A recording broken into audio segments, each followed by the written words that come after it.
YCP ప్రభుత్వం యొక్క నిర్లక్ష్య ధోరణి వల్ల పంచాయతీ వ్యవస్థలో చీకటి కోణాన్ని చూశాం. అయితే అధ్యక్ష, ఈ సందర్భంగా గతాన్ని మనం నెమరు వేసుకుంటూ మరొక విషయాన్ని కూడా చూడాల్సినటువంటి అంశం ఉంది. 2014లో రాష్ట్రం విడిపోయిన తర్వాత తమరు మంత్రిగా ఉన్నారు అధ్యక్ష.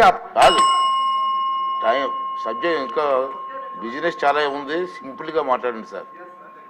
2014-19 మధ్య తమరు కూడా పంచాయతీరాజ్ మంత్రిగా ఉన్నారు, నేను కమిషనర్గా పనిచేశాం. 22 డిపార్ట్మెంట్లతో కన్వర్జెన్స్ చేసి మురిగిపోతున్నటువంటి నిధులు కూడా ఆనాటి ముఖ్యమంత్రి చంద్రబాబు నాయుడు గారు తెప్పించి పంచాయతీలకు ఒక స్వర్ణయుగాన్ని చూపించడం జరిగింది. అదే వ్యవస్థను తిరిగి మరి ఇప్పుడు మా డిప్యూటీ ముఖ్యమంత్రి గారు చొరవతో అదే వ్యవస్థను తీసుకురావాల్సినటువంటి ఆవశ్యకతను నేను మీ ద్వారా మంత్రి గారికి విన్నవించుకుంటున్నాను అధ్యక్ష. మరొక విషయం ఏంటంటే, నిధులు ఎలాగో మురిగిపోయినటువంటి సందర్భం చూశాం. అయితే తెలుగుదేశం ప్రభుత్వంలో ఈ తోపుడు అంటే చెత్తలాగేటటువంటి కార్మికులకి ఇచ్చినటువంటి 7,500 పవర్ ఆటోల్ని మరి కనీసం వాళ్ళకి ఇవ్వకోకుండా ఎక్కడో గోడౌన్లో దాచినటువంటి వైనం మీద కూడా విచారణ జరిపించాల్సినటువంటి అవసరం ఉంది. తర్వాత అధ్యక్ష, మరి అక్కడ పంచాయతీలో పనిచేస్తున్నటువంటి ఒక 2,500 మంది నిర్భాగ్యులైనటువంటి కంప్యూటర్ ఆపరేటర్లకు వాళ్ళకి ఏమాత్రం కూడా అవకాశం ఇవ్వకుండా సచివాలయంలో మరొక కోణంలో వాళ్ళు ఉద్యోగులు తెచ్చారు. ఎందుకు తెచ్చారో తెలుసా అధ్యక్ష? 2019లో మనం దిగిపోయేటప్పుడు ఫిబ్రవరి నెలలో వాళ్ళకి 15,000 జీతం ఇచ్చినటువంటి పాపానికి తెలుగుదేశం 15,000 జీతం చేసింది కాబట్టి మీరు మా వాళ్ళు కాదని చెప్పి కొత్త వ్యవస్థను తీసుకొచ్చారు సచివాలయంలో. మరి వీళ్ళకి ఈరోజు ఫైనాన్స్ నిధుల నుంచి జీతాలు చెల్లించాల్సిన సమయంలో వాళ్ళేమో నిధులు పక్కదారి పట్టించారు. వాళ్ళకి జీతాలు లేక ఆకలితో అలమటిస్తున్నారు. ఒకవైపు సర్పంచులు బజార్లో భిక్షమెత్తారు, మరొక వైపు సిబ్బంది జీతాలు లేక అవస్థలు పడ్డారు. ఇది వైసీపీ ప్రభుత్వంలో పంచాయతీ వ్యవస్థకు పట్టినటువంటి గ్రహణం అధ్యక్ష.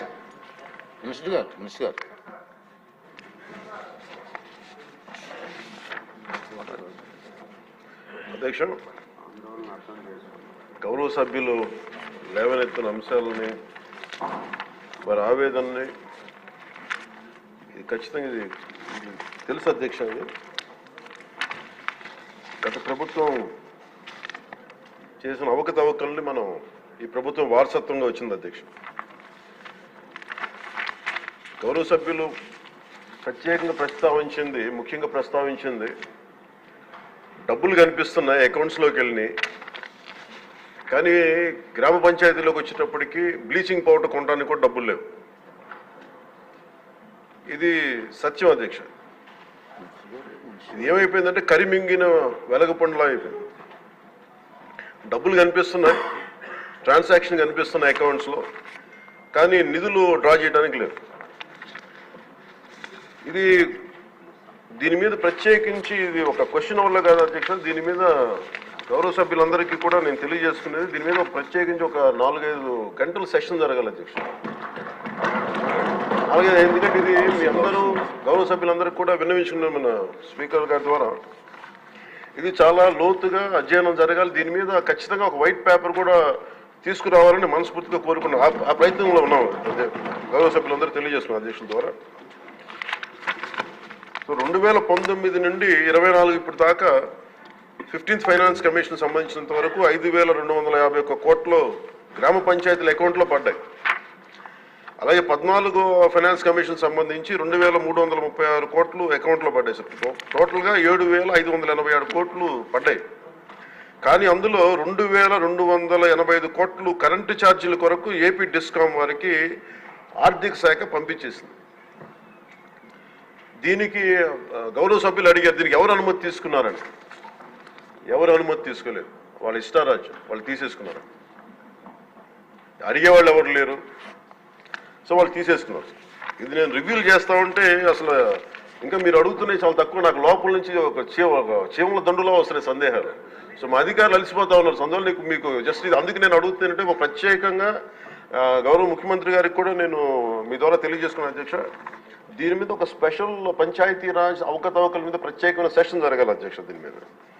అలాగే ఇంకా 696 కోట్ల రూపాయలని విడుదల చేయాలి అధ్యక్ష. ఇంకా అది కూడా ఇంకా ఫైనాన్స్ డిపార్ట్మెంట్ దగ్గర ఉంది అధ్యక్ష.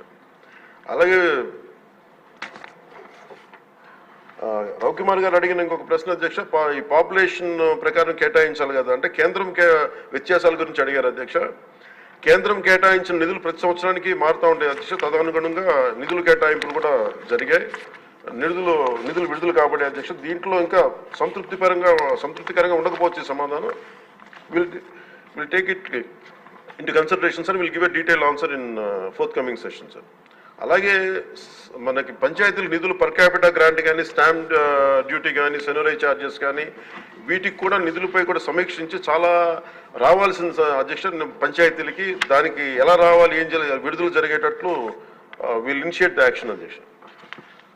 అలాగే ముఖ్యంగా ఈ వాటర్ బాండ్ ఈ వ్యాధులన్నీ వస్తున్నాయి నీటి ద్వారా, దీనికి స్పెషల్ డ్రైవ్ కండక్ట్ చేస్తాం అధ్యక్ష. విల్ టేక్ ఇట్ ఫార్వర్డ్ అధ్యక్ష. సో ముఖ్యంగా నిన్న గౌరవ సభ్యుల దృష్టికి తీసుకొస్తున్నాను అధ్యక్ష. ఈ డిలే అంటే ఈ ఆలస్యం ఎందుకు జరిగింది అసలు మీరు కొంచెం ఈ అంటే నిన్న రివ్యూ చేస్తున్నప్పుడు అధ్యక్ష టోటల్గా లోకల్ బాడీస్ సంబంధించి రివ్యూ చేసాం అధ్యక్ష. ఈ పంచాయతీలది దాంట్లో ఉండిపోయింది. ఇట్స్ 3 tier లోకల్ బాడీ ఇది కాబట్టి సెంట్రల్ గవర్నమెంట్కి ఎలాంటి కాన్స్టిట్యూషనల్ గ్యారంటీ ఉందో, స్టేట్ గవర్నమెంట్కి ఎలాంటి కాన్స్టిట్యూషన్ గ్యారంటీ ఉందో, ప్రొటెక్షన్ ఉందో, పంచాయతీలకు కూడా అదే ప్రొటెక్షన్ ఉంది అధ్యక్ష. అక్కడ జాతిపిత మహాత్మా గాంధీ గారి ఫోటో పెట్టుకుని గ్రామ స్వరాజ్యం కోసం తపన పడే మనందరం కూడా ఈరోజు నలుగుతూ ఉన్నాం. కాకపోతే గత ప్రభుత్వం చేసిన తప్పులు ఎలా ఉన్నాయంటే అధ్యక్ష మొత్తం వదిలేశారు అధ్యక్ష. గాంధీ గారి ఫోటో వరకు దాన్ని పెట్టారు కానీ, అలంకారప్రాయంగా పెట్టారు కానీ నిజంగా ఆయన స్ఫూర్తిని గత ప్రభుత్వం తీసుకెళ్లేదు, ఈ ప్రభుత్వం తీసుకెళ్తాం అధ్యక్ష. అలాగే ముఖ్యంగా జస్ట్ మనం లేటర్ మనం లోతుగా అధ్యయనం చేయబోయే బదులు చాలా సింపుల్గా అధ్యక్ష మీకు గౌరవ సభ్యులందరికీ చేస్తా ఉన్నాను. నిన్న మా అధికారులతో కూడా మాట్లాడుతూ ఉంటే ఈ కేంద్రం ప్రతి పంచాయతీకి బ్యాంక్ అకౌంట్ ఓపెన్ చేయమంది అధ్యక్ష. అది చేయటం అంటే కీలకమైన కారణాలు ఏంటి, delay is not releasing due to releasing of అంటే భారతదేశ ప్రభుత్వం డిలే చేయలేదు అధ్యక్ష, సకాలానికి పంపించేస్తూ ఉంది. కానీ కొంతకాలం ఏమో పంచాయతీ మన ఎన్నికలు జరగకపోవటం వల్ల ఇంకొకసారి వీళ్ళు అడిగింది non integration towards PFMS by the state government. అంటే కేంద్రానికి సంబంధించిన పబ్లిక్ ఫైనాన్స్ మేనేజ్మెంట్ సిస్టమ్కి అనుసంధానం చేయమని అడిగారు. మొదటి 2 సంవత్సరాలు వీళ్ళు సరిగ్గా చేయకపోవటం వల్ల మేము మిమ్మల్ని డైరెక్ట్గా పంచాయతీ ఖాతాల్లోకి వెళ్ళాలి, అందుకని మీరు పిఎఫ్ఎంఎస్కి మీరు అనుసంధానం చేయండి. అది చేయకపోవటం వల్ల కూడా అదొక మేజర్ డిలేస్ అధ్యక్ష. అలాగే డ్యూ టు ఎలక్షన్స్ని నిర్వహించుకోవడం దానివల్ల కూడా ఆలస్యమైంది అధ్యక్ష. ఇవన్నీ చూస్తే నేను మీకు ప్రత్యేకించి ఈ సభకి నేను ఈ పంచాయతీరాజ్ శాఖ బాధ్యత తీసుకున్న నేను మీకు మాటిస్తున్నాను, మీకు దీంట్లో జరిగిన అవకతవకలు కానీ